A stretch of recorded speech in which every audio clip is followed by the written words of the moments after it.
Hello everybody, Coach Carico here again to tie a knot.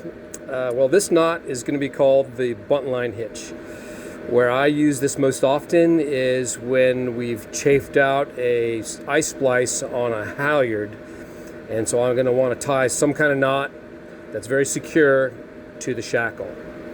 I could tie a bowline, but the bowlines will end up being a little longer to where maybe it would interfere with getting the sail up all the way, as well as the bowline has a sort of an extra feature to where that loop of the top of the knot could actually get caught into the block, like the spinnaker halyard block, and so it's not as good as the Buntline hitch. So to tie the Buntline hitch, it's very similar to what, well, this version right here is just 2 half hitches.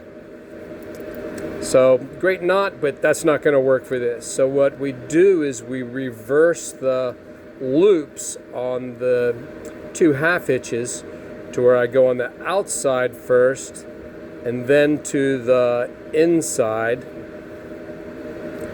where you can see the two half hitches, and then when it restricts down onto that, the bitter end is constricted by the force of the knot itself. It's not loose on the outside. But one way to improve this knot is to tie it with an extra turn, where I come around the outside of the knot and then back through this way,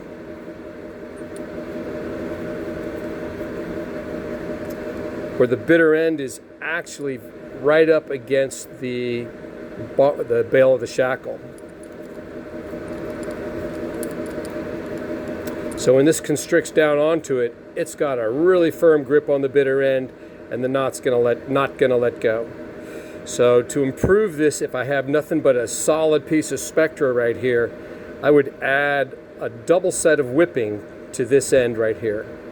I'd have it maybe an inch away, and I would do a whipping and then another whipping on top of that to make like a large, end on it that is kind of like a stopper knot in itself.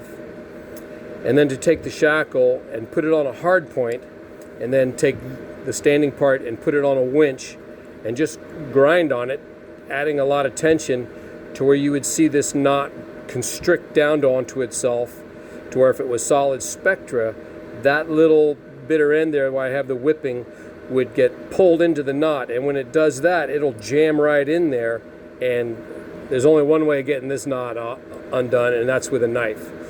So I would want to have that whipping right there, and then a little bit of tail beyond it, and another small whipping. Also, this type of the shape of the knot is really good for when it goes up against the spinnaker block and doesn't want to enter the spinnaker block, which could cause some damage. So there's the modified Buntline hitch.